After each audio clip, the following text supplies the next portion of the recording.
ভালোবাসার সকল রকমের ভিডিও পেতে আমাদের চ্যানেলটি সাবস্ক্রাইব করুন। সবার আগে ভিডিও পেতে বেল বাটনে ক্লিক করুন। দ্য রুথলেস ডিজায়ার বিশেষ অ্যালার্ট পর্ব। শ্রাবণী ইয়াসমিন পর্ব 16। অ্যাভিলিনের মনে হলো এইডেনের হাতের চাপে তার চোয়ালের হাড়গুলো এখনই গুঁড়ো হয়ে যাবে। অসহ্য যন্ত্রণায় সে নিজেকে ছাড়ানোর আপ্রাণ চেষ্টা করতে লাগলো, কিন্তু এইডেনের বাধার মুঠো থেকে মুক্তি পাওয়া অসম্ভব। এইডেন তাকে তাচ্ছিল্যের সাথে এক ধাক্কায় পিছনে ছুঁড়ে মারল। এরপর সে নোভার ফ্যাকাশে মুখটার দিকে তাকালো। এই নিষ্পাপ আদলখানি দেখা মাত্রই যেন কোনো জাদু মন্ত্র বলে এইডেনের কপালের কুচকানো বাজগুলো শিথিল হয়ে এলো। এখানে আর এক মুহূর্ত অপেক্ষা না করে নোভাকে পাজা করে কোলে বেরিয়ে গেল এইডেন। ক্লাবের ভেতরে থাকা প্রতিটা মানুষ, এমনকি অ্যাভেলিন নিজেও নিষ্পলক দৃষ্টিতে সেই চলে যাওয়ার দিকে তাকিয়ে রইল। অ্যাভেলিনের চোখের কোণে এক ফোঁটা নোনা জল জমা হলো। এই জল কোপের নাকি আজন্ম লালিত স্বপ্নভঙ্গের বিশাল তা তার জানা নেই। শুধু এটুকুই জানে, বছরের পর বছর ধরে হৃদয়ের গহীনে বুনে আসা তার সকল স্বপ্ন রঙিন আকাঙ্ক্ষা এডুইনের এক ধাক্কায় আজ ধুলোয় মিশে গেছে। রাস্তায় ধুলো উড়িয়ে ক্ষিপ্ত গতিতে গাড়ি চালিয়ে যাচ্ছে এইডেন। পাহাড়ি আঁকাবাঁকা পথ বেয়ে সে কতদূর চলে এসেছে তার কোনো খেয়াল নেই। অবশেষে একটি জনমানবহীন উন্মুক্ত বিশাল রাস্তায় শেষ প্রান্তে এসে সজোরে ব্রেক কষল। নোভার মাথাটা তখনও তার প্রশস্ত বুকের ওপরই স্থির হয়ে আছে। এইডেন বড় বড় নিঃশ্বাস ফেলে নিজেকে শান্ত করার চেষ্টা করল। আর বরাবর মনে হচ্ছিল এভেলিন এত সহজে ছেড়ে দেওয়াটা ঠিক হয়নি। তার কৃতকর্মের জন্য আরও কঠোর শাস্তি প্রাপ্য ছিল। এই চিন্তায় তার চোয়াল আবারও শক্ত হয়ে উঠল। হঠাৎ জানালার কাছ দিয়ে এক দমকা হাওয়া ভেতরে এসে প্রবেশ করলো। সেই বাতাসে নোভার রেশমি চুলগুলো এলোমেলো হয়ে ইডেনের মুখের উপর আশ্রে পড়ল। এডেন চোখ বুজে নিল। মুহূর্তে এক অদ্ভুত মায়াবী সুমিষ্ঠ সুভাষ তার নাসিকা যন্ত্রে বেয়ে মস্তিষ্কের প্রতিটা কোষে গিয়ে আশ্রে পড়ল। এইডেন আবারও সেই সুঘ্রাণটুকু বুক ভরে টেনে নিল। তার মাথার ভেতরে সে দুশ্চিন্তার পাহাড় জমেছিল, তা যেন নিমিষেই কর্পূরের মতো উবে গেল। সে পরম মমতায় নিজের মুখের ওপর থেকে চুলগুলো সরিয়ে নিল। নোভার শান্ত চেহারার দিকে তাকিয়ে তার মনে হলো এক অদ্ভুত বাসনা জাগলো, এক অবাধ্য আকর্ষণ। নিজের এমন পরিবর্তন দেখে সে নিজেই বিস্মিত। সে খুব সপ্তপর্ণে নোভার একগুচ্ছ চুলে হাত নিল। নাকের কাছে নিয়ে দীর্ঘ এক নিঃশ্বাস টেনে নিল সে। অদ্ভুত মাদকতায় সেই ঘ্রাণ। এইডেন নিজের মুখ গুজে দিল নোভার চুলের গহীনে। মনে হলো পৃথিবীর কোনো পিছুটান নেই, কোনো শত্রু নেই, শুধু এক গভীর প্রশান্তি। কতক্ষণ সে ওভাবে বোধ হয়ে রইল তার কোনো হিসেব রইল না। তার ঘোর কাটল নোভার মৃদু নড়াচড়ায়। নোভার ধ্যান ফিরেছে ধীরে ধীরে, জ্ঞান ফিরছে ধীরে ধীরে। নোভার দ্রুত নিজেকে সামলে নিয়ে মুখ ছড়িয়ে নিল। আকাশ ভেঙে চাঁদের আলো গড়িয়ে ভেতরে প্রবেশ করে এক মায়াবী আবেশ তৈরি করেছে। নোভা খুব সাবধানে মাথা তুলে তাকাতেই বুঝতে পারল এই এইটেনের কোলের ওপর আসেন। সে এইটেনের কোলের ওপর আসেন। চোখ তুলে তাকাতেই চার জোড়া এক হলো, চারটি চোখ এক হলো। এইডেন তখনও মোহবিষ্টের মতো নোভার দিকে তাকিয়ে।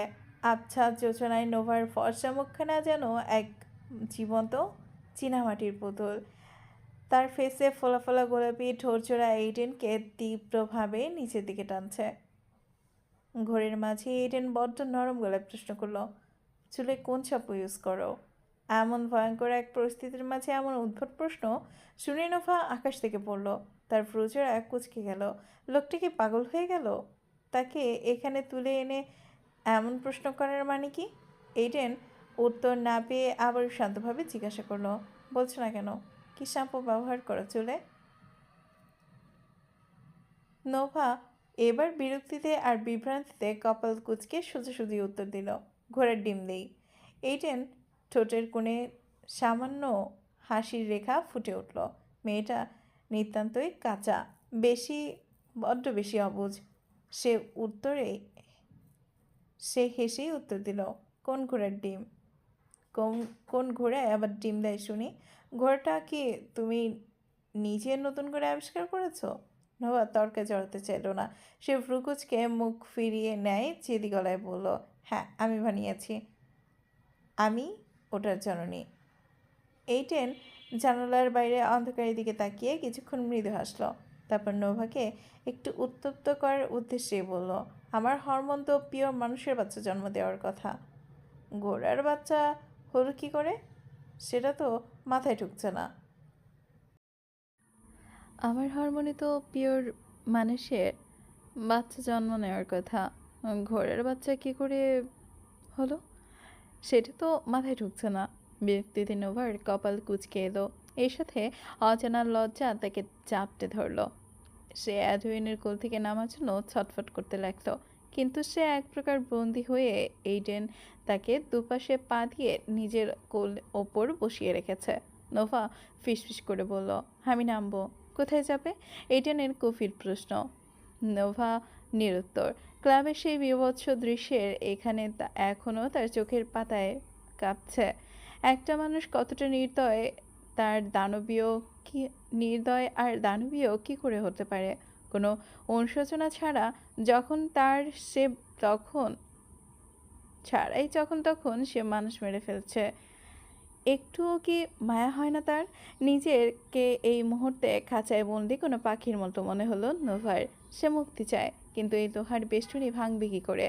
কান্নার নোনা জলে নোভার চোখ ঝাপসা হয়ে এলো। তার ঠোঁট কাঁপছে। কেন কেউ তাকে একটু ভালোবাসে না? 17 বছরের জীবনে এক চিলতে ভালোবাসা পাওয়ার অধিকার কি তার নেই? কান্নার জোরে তার নাকের ডগা আর চোখগুলো টকটক হয়ে উঠেছে। হঠাৎ এইডেন তার থমথমে গলার স্বরে বলল, মুক্তি চাও?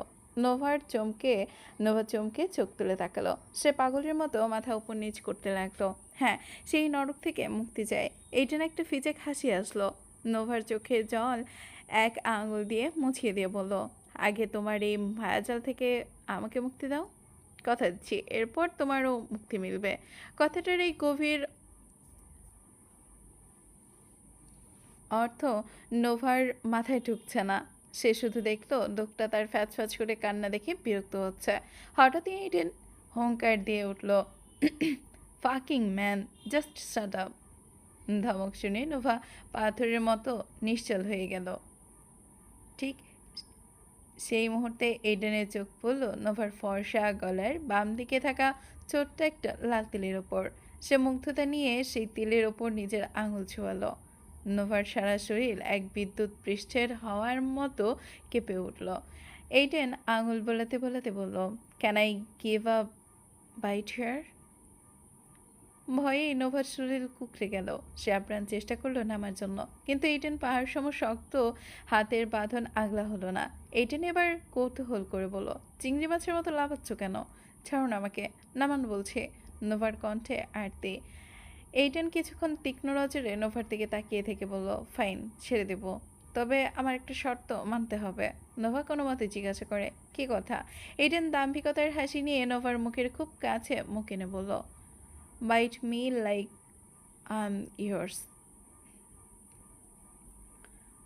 Bite me like I'm yours. Nova স্তব্ধ হয়ে গেল। বাম হাত দিয়ে নিজের চোখ মুছল সে। কান্নার তোড়ে তার মুখমণ্ডল ফুলে উঠেছে। সে কিছুতেই পারবে না এই নিষ্ঠুর মানুষটার গায়ে নিজের ঠোঁট ছোঁয়াতে। তার নীরবতা এইটেনের ধৈর্যের বাঁধ ভেঙে দিল। সে অধৈর্য গলায় বলল, do fast sweetheart, I want to feel your soft lips on my neck. তোমার উষ্ণ নিঃশ্বাস আমার ঘাড়ে অনুভব করতে চাই আমি। নোভা দুপাশে মাথা নাড়তে লাগলো, আবার চোখ বন্ধ করে জল গড়িয়ে পড়ল। এইটেন এবার নোভার কোমর জাপটে ধরে তাকে নিজের উরুর আরও কাছে টেনে নিল। হিসিয়ে বলল, তুমি হয়তো জানো না জাফ ফাইট কীভাবে দিতে হয়। তোমার এই দ্বিধা আমাকে পাগল করে দিচ্ছে। Let me show how how to give a love fight. কথাটা শেষ হওয়ার আগে সেনোভার গলার খুব এই লাল তিলের ওপর নিজের মুখ গুজে দিল। যন্ত্রণায় নোভা মৃদু আর্তনাদ করে উঠল।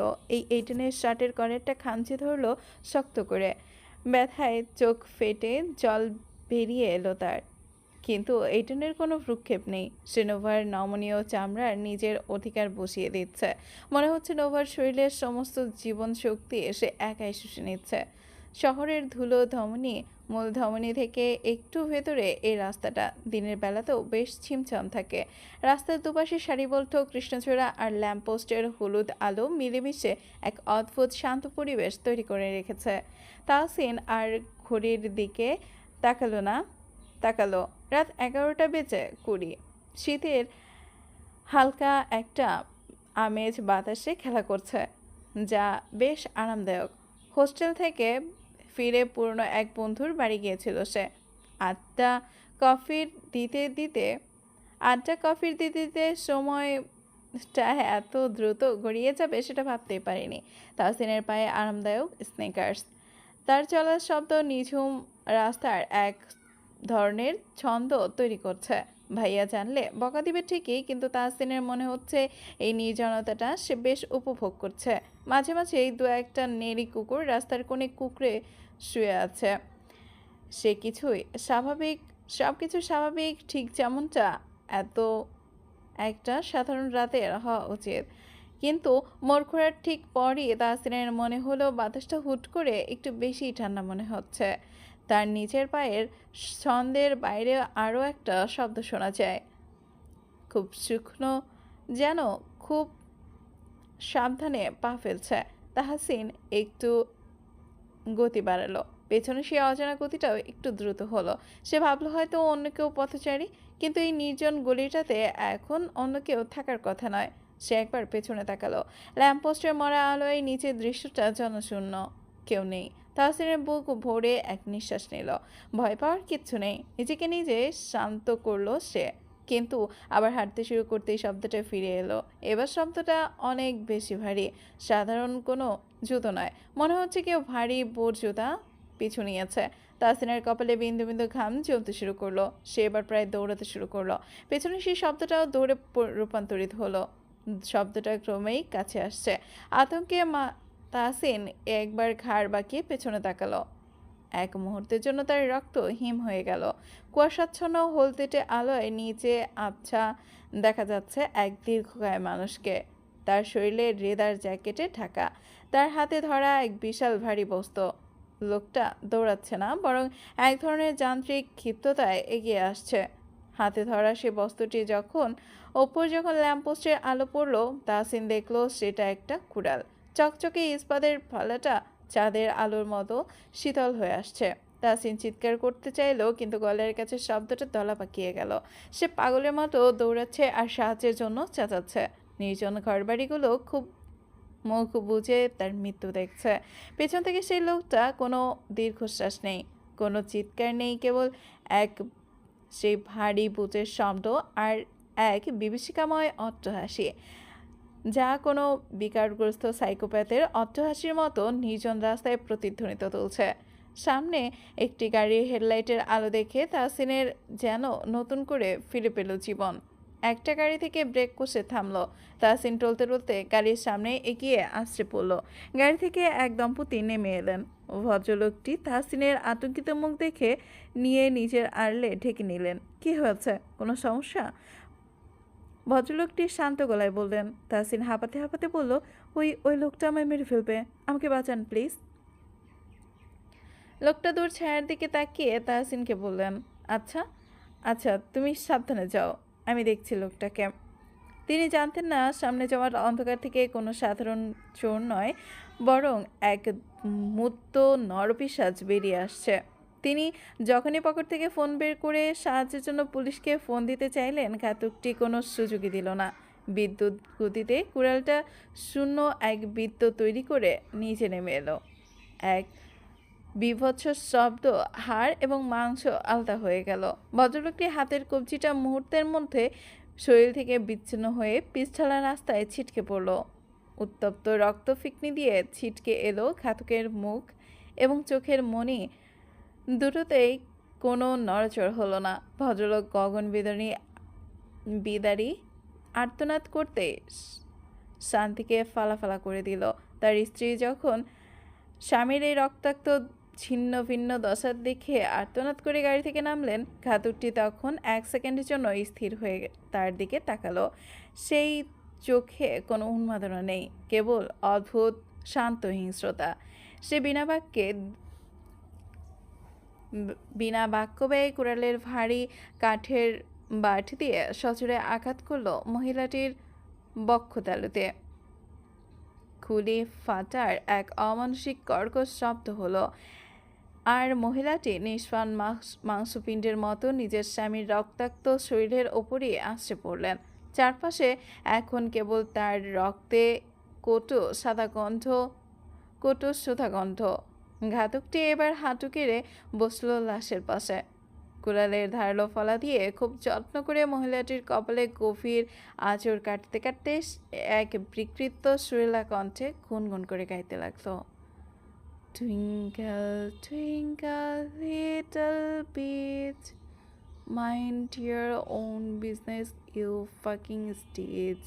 অ্যালার্ট খুনের বিভৎসন বর্ণনা রয়েছে। দুর্বল হার্টের মানুষ অথবা যারা খুন খারাপি সহ্য করতে পারেন না তারা স্কিপ করুন।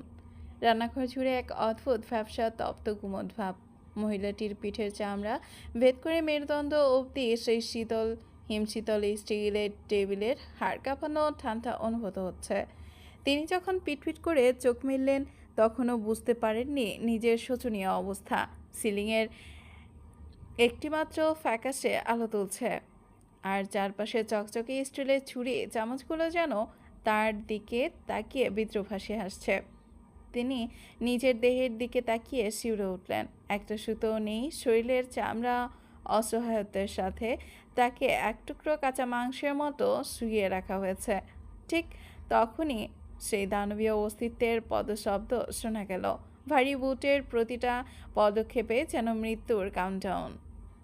আগন্তুক এবার তার মুখের কালো মুখোশটি সরিয়ে ফেলেছে। মহিলাটির প্রাণের ভয়ে পাথরের মতো নিথর হয়ে জ্ঞান হারানোর ভান ধরে পড়ে রইলেন। কিন্তু চোখের পাতার শুকনো ফাঁক দিয়ে যা দেখলেন তাতে তার রক্ত হিম হয়ে এলো। এ কোনো সাধারণ খুনি নয়, এ এক মুহূর্ত বিভীষিকা। পুরো মুখে সাদা পাউডার লেপা, ঠিক যেন এক মুহূর্ত মানুষের মুখ। চোখের কোঠরে লেপটে আছে কুচকুচে কালো রঙের প্রলেপ, আর ঠোঁট ছড়িয়ে গাল অবধি চলে গেছে জোকারের মতো লাল টকটকে লাল লিপস্টিক। এক বিভৎস বিকৃত হাড়। জোকাররূপী লোকটা ঘরের এক কোণে পড়ে থাকা একটি নোংরা বিশাল পুটলি থেকে কি যেন খুঁজল। এরপর ধীর পায়ে এগিয়ে এসে দাঁড়ালো মহিলাটির একদম মাথার কাছে। তার হাতে এক বাটি ভর্তি অলিভ অয়েল আর ব্রাশ। লোকটা কোনো বিকারহীন যান্ত্রিকতায় ব্রাশ ভিজিয়ে মেয়েটার সারা শরীরে তেলের প্রলেপ দিতে শুরু করলো, যেন কোনো শেফ আর ডিনারের রোস্ট তৈরি করছে। তেল মাখানো শেষ হলে সে অতি যত্নে কালো গোলমরিচের গুঁড়ো আর লবণের কণা ছড়িয়ে ছিটিয়ে দিল সে উন্মুক্ত চামড়ার ওপর। এরপর পাশে রাখা বিশাল ওভেনটি চালু করতেই সেটার ভেতর থেকে এক ধরনের যান্ত্রিক গর্জন আর নীলচে আগুনের আভা বেরিয়ে এলো। মহিলাটি তখনও বোধহীন হয়ে ভেবেছিলেন হয়তো এটা কোনো দুঃস্বপ্ন, কিন্তু বাস্তব তখন আগুনের মতো তেতে উঠল। তখন আর পালানোর পথ ছিল না। লোকটা এক ঝটকায় সেই স্টিলের ট্রলিটি সহ মহিলাটিকে সেই বিশাল ওভেনটির অন্ধকারের ভেতর ঠেলে ঢুকিয়ে দিল। মুহূর্তের মধ্যে ওভেনের ধাতব দরজাটা বন্ধ হওয়ার শব্দ হলো। ওভেনের ভেতরে বাতাস এখন আর বাতাস নেই, তা যেন তরল আগুনের মতো ফুটন্ত স্রোত। মহিলাটির উন্মুক্ত শরীরে মাখানো অলিভ অয়েল ফুটতে শুরু করেছে। চামড়ার উপর হাজার হাজার ছোট ছোট ফোসকা মুহূর্তেই মধ্যে তৈরি হয়েই ফেটে যাচ্ছে, আর সেখান থেকে বেরিয়ে আসা গাঢ় লাল রস স্টিলের তক্তপাতের ওপর পড়ে ছ্যাঁক করে শব্দে বাষ্প হয়ে উঠছে। অসহ্য অমানসিক যন্ত্রণায় মহিলাটি ওভেনের কাচের দরজায় নিজের জ্বলন্ত হাত দুটো দিয়ে আঘাত করতে লাগলেন। তপ্ত কাচের গায়ে লাগতেই তার হাতের তালুর চামড়া গলে চিবুকের মতো লেপ্টে রয়ে গেল। তার নাকে নিজেরই পোড়া মাংসের উদ্ঘট সোদা গন্ধ দাহ গ্যাসের মতো ঢুকছে। মাথার চামড়াগুলো আগুনের শিখা ছাড়াই তামাচের হয়ে কুকড়ে যাওয়ার সাথে সেটে গেছে। ওভেনের কুচকুচে কালো অন্ধকারের মাঝে কেবল তার গলার শিরা ফোলানো শব্দহীন চিৎকারের হা করে করা মুখটা আগুনের নীলচে আভায় দেখা যাচ্ছে। তার চোখ দুটো উপড়ে গলে উত্তাপে গলে মনের চারপাশ দিয়ে ঘোলাটে তরল হয়ে গড়িয়ে পড়ছে, যেন জল নয় ফুটন্ত চর্বি। ওভেনের কাছের ওপাশে জোকার মুখোশধারী সাইকোপ্যাথ নিজের মুখটা একদম ঠেকিয়ে রেখেছে। কাঁচের ওপর মহিলাটির ছটফটানির তাপে বাষ্প জমেছে, আর সেই বাষ্পের ওপর দিয়ে লোকটা নিজের জিহ্বা দিয়ে চাটছে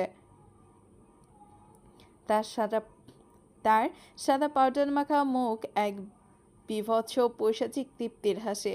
মহিলাটি নখের আঁচড়ে ওভেনের ভেতরের স্টিল মরমর করে উঠছে, যেন কোনো খাঁচা বন্দি পশুর শেষ আর্তনাদ। হঠাৎ করে মহিলাটির গায়ের চামড়া টান খেয়ে ফেটে গেল, ফাটল দিয়ে ভেতরের তপ্ত চবড়ি আর মাংসের কিমা বেরিয়ে আসতে শুরু করলো।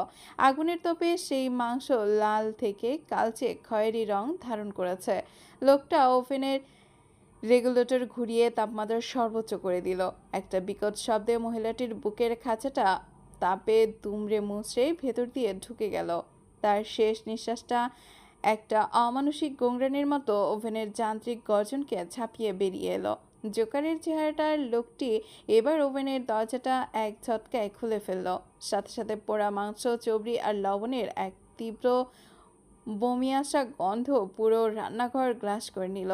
স্টিলের চলের ওপর এখন আর কোনো মানুষ পড়ে নেই, আছে একদলা পাকানো কালো পোড়া মাংসপিণ্ড।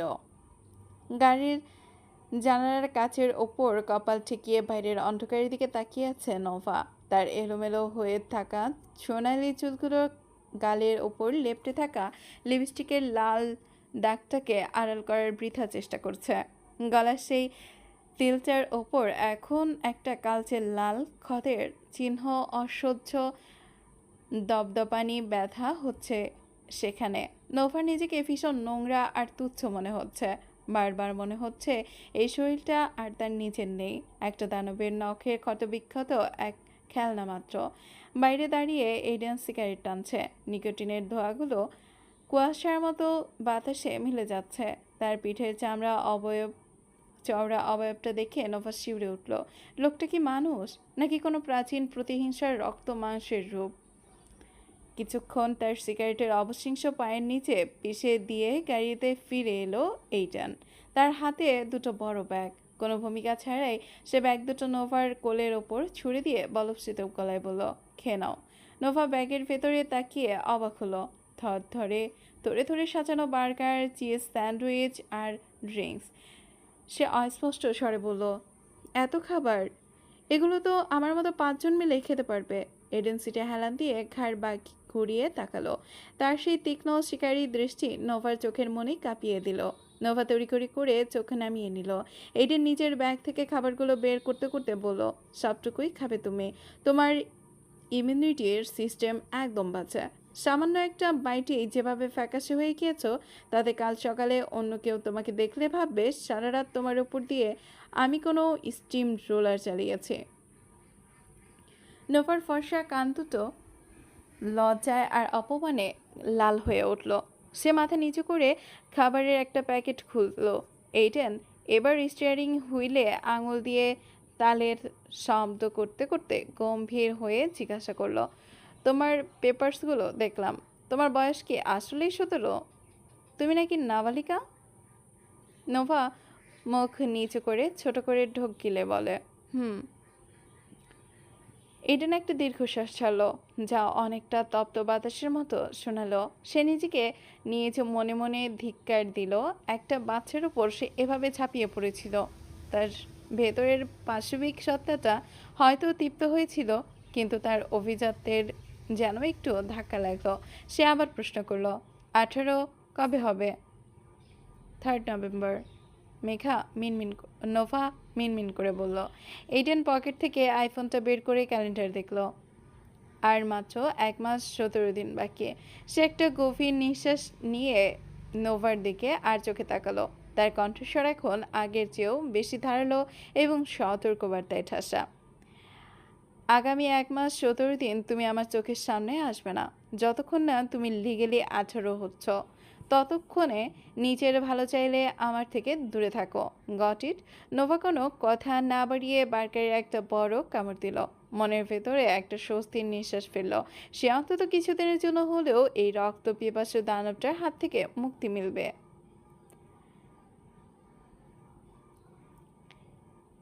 বিশাল ডাইনিং টেবিলটা এখন বীভৎস যন্ত্রশালা। টেবিলের ওপর রাখা বিশাল রূপালি থালাটা একটি ধবধবে সাদা রেশমি চাদর দিয়ে ঢাকা, যা আপাত দৃষ্টিতে কোনো রাজকীয় ভোজের ইঙ্গিত দেয়। কিন্তু সেই টেবিলের মাথায় হাত পা আর মুখ বেঁধে বসিয়ে রাখা লোকটি তখন কেবলই মৃত্যু ভয়। তার বিচ্ছিন্ন কবজি থেকে চুইয়ে পড়া রক্ত মেঝের কার্পেটের লাল কালচে করে তুলছে। জোকার মুখোশধারী সাইকোপ্যাথ এক হাতে একটা ধারালো ছোরা নাচাতে নাচাতে এগিয়ে গেল। তার সেই লাল লিপস্টিক মাখা ঠোঁট দুটো পৈশাচিক হাসি। সে লোকটার কানের কাছে মুখ নিয়ে অদ্ভুত এক আহ্লাদ মেশানো গলায় চিৎকার করে উঠল, ডায়া, ডিনার ইজ রেডি, টান টানা, ডিনার ইজ রেডি। চট করে সে সাদা চাদরটা টেনে সরিয়ে ফেলল। কাপড়টা সরাতেই টেবিলের ওপর যা উন্মোচিত হলো তা দেখার পর যে কারো হৃৎপিণ্ড বন্ধ হয়ে আসার কথা। ভদ্রলোকের সামনে এই থালার উপর সাজানো রয়েছে তার প্রিয়তমা স্ত্রীর রোস্ট করা শরীর। তীব্র তাপে চামড়া ফেটে চৌচির হয়ে গেছে। সেখান থেকে বেরিয়ে আসছে কালচে লাল চবড়ি আর জমাট বাঁধা রক্ত। পুরো শরীরটা লবণে আর গোলমরিচে মাখা হয়ে এখন একটি কালচে বাদামি বর্ণ ধারণ করেছে।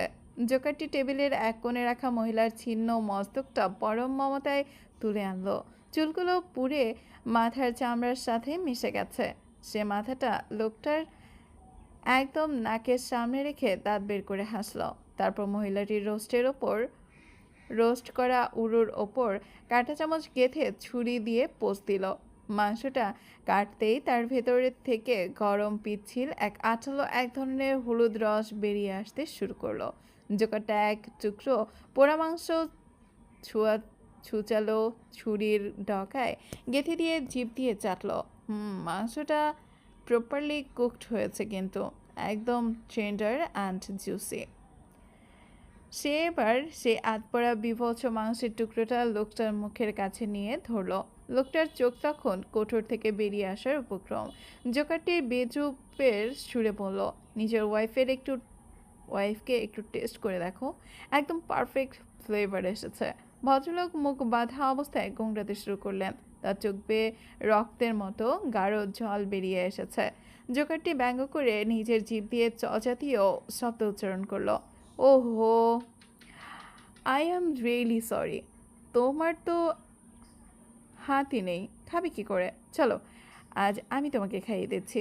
বলেই সে জোর করে সেই দলা পাকানো মাংসের পিণ্ডটা লোকটার মুখের ভেতর গুঁজে দিল। লোকটার পাকস্থলী বিদ্রোহ করে উঠল। সেই নৃশংস ঘিন ঘিন স্বাদে সে গলগল করে বমি করে দিল। বমির সাথে সাথে থাকা রক্তের ছিটে এসে লাগলো জোকারের সাদা পাউডার মাখা গালে। মুহূর্তেই জোকারের হাসিটা এক হিংস্র গর্জনের রূপ নিল। সে বিরক্ত হয়ে চেঁচিয়ে বলল, বাস্টার্ড, তোকে আদর করে খাওয়াতে এলাম আর তুই আমার মেকআপ নষ্ট করলি। সেই ঝড়ের বেগে তার সেই ভারী ব্যাগটার দিকে এগিয়ে গেল। ভেতরে থাকা থেকে বের করে আনলো মরিচা ধরা দাঁতওয়ালা একটা ধাতব করাতের ধাতব দাঁতগুলো ল্যাম্পপোস্টের আলোয় যেন মৃত্যুর ঘ্রাণ গাইছে। লোকটা পাগলের মতো মাথা বাঁকাতে চাইলেন, কিন্তু যমদূত ততক্ষণে তার সামনে এসে দাঁড়িয়েছে। জোকারটি লোকটার ঘাড়ের ঠিক মাঝখানে করাতটা বসালো। তারপর উন্মাদের মতো শুরু হলো করাত চালানো। হাড় ভাঙার আর মাংস চেরার এক বীভৎস কর্কশ শব্দ পুরো ঘরটা গ্রাস করে নিল। লোকটার গলা থেকে ফিকনি দিয়ে গরম রক্ত ছিটকে ওভেনের পোড়া লাশের গায়ের ওপর গিয়ে পড়ল। মুহূর্তের মধ্যে ধাতবের ঘর্ষণের চামড়া শ্বাসনালী আর হাড় আলাদা হয়ে গেল। লোকটার দেহটা বার কয়েক ছটফট করে চেয়ারে এলিয়ে পড়ল।